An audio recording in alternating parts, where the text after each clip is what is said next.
The American dream. We're told it looks like this. A white picket fence, a 30-year mortgage, roots in the ground. They tell you that renting is throwing money away. They tell you that your home is your biggest asset. I am here to tell you that is a lie. Mathematically, a home bought with a mortgage is not an asset. It is a liability. It is a luxury product that you consume, while it consumes your cash flow.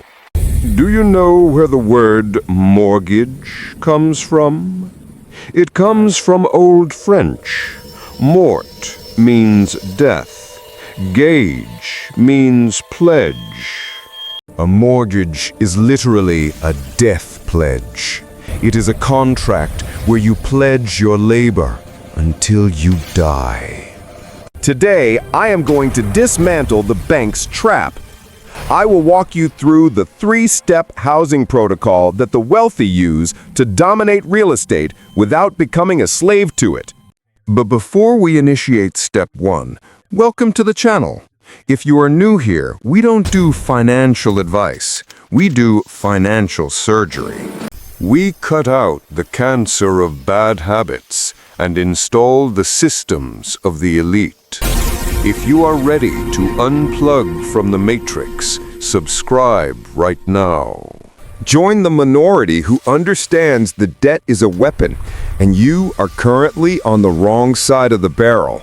And a warning, do not skip to the end. You need the mathematical foundation of step 1 and 2 to make step 3 work. If you try to execute the strategy with partial information, you will get burned. Stay with me until the final second, because the golden rule I'm going to reveal in step 3 is the only thing standing between you and a 30-year prison sentence. Let's unlock this cell. Let's start with step 1, the trap. And to understand the trap, we have to look at the psychology, not just the math. Let's bring in our friend Kevin. Kevin just turned 30. He's doing well. He has a decent job. But Kevin has a problem. He goes to Thanksgiving dinner and his Uncle Bob asks him loudly across the table, "So, Kevin, still renting that apartment? When are you going to grow up and buy a place?" His girlfriend sends him Zillow links every night before bed. "Look at this kitchen, babe. Imagine our future here." His friends are posting photos holding keys on Instagram with the hashtag homeowner. Kevin feels small. He feels behind. He feels like he is failing at adulthood. So, out of pure emotional pressure, Kevin takes his life savings, $50,000 that took him 5 years of grinding to save, and he buys a $500,000 house. He signs the papers. He gets the keys. The pressure is gone. Uncle Bob is proud. Kevin feels rich. But Kevin just walked into the slaughterhouse. Let's look at the document the bank hopes Kevin never reads, the amortization schedule. On a 30-year mortgage at 7% interest, for the first 10 years, almost 90% of your monthly payment is pure interest. Kevin sends a check for $3,000.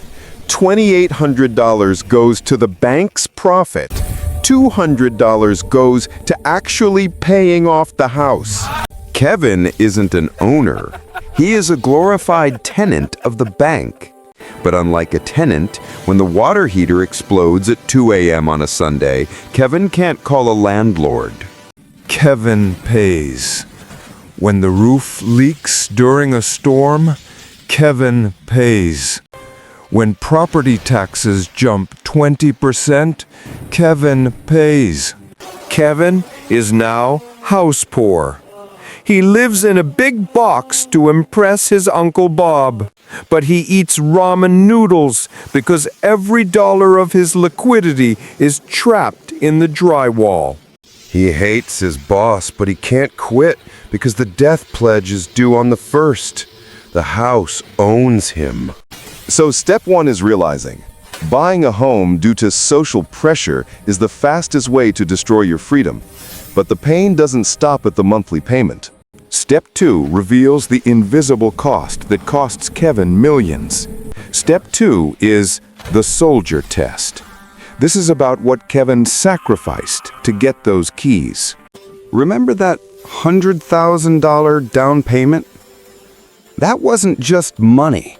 That was 5 years of his life. That was missed vacations. That was overtime. Think of every dollar as a soldier.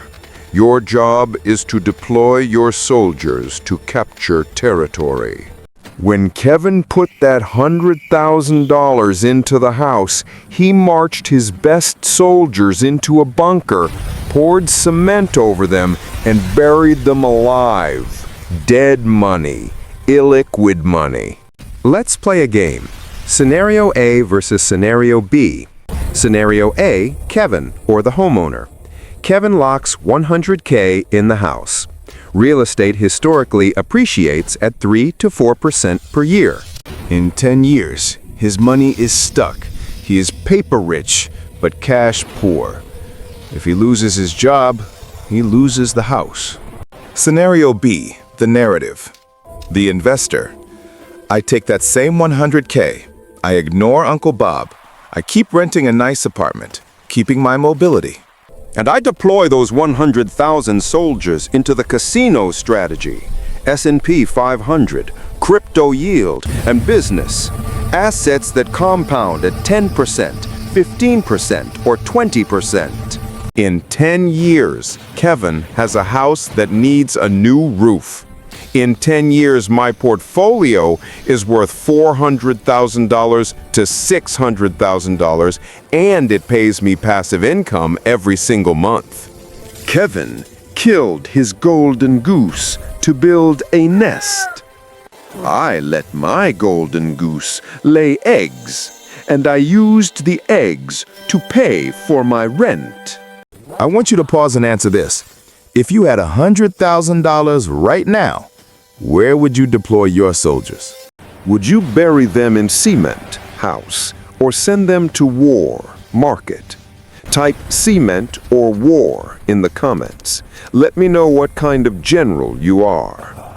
Okay, Andrew, you say, I get it. The math favors investing, but does that mean I can never buy a house? Am I doomed to be a nomad forever? No. You should own a home eventually, but you must buy it using step 3. Step 3 is the Freedom Buy Box. The Matrix and your Uncle Bob tells you, buy the house first, then try to get rich. The truth is, get rich first, then buy the house as a reward. Here is the strategy. Rent for mobility, buy for luxury. When you are young, your superpower is agility. You need to be able to move where the money is. You need liquidity to jump on opportunities. So when do you buy? You buy only when you pass the asset first rule. You buy a house only when the cash flow from your assets can cover the mortgage payment. Example, you want a dream house that costs $3,000 a month. Do not pay that with your salary.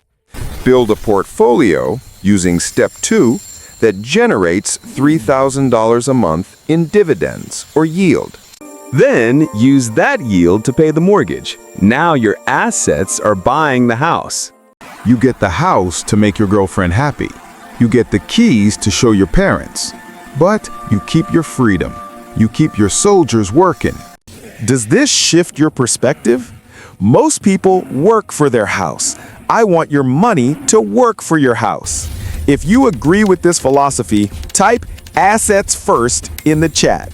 Stop looking at your home as an investment.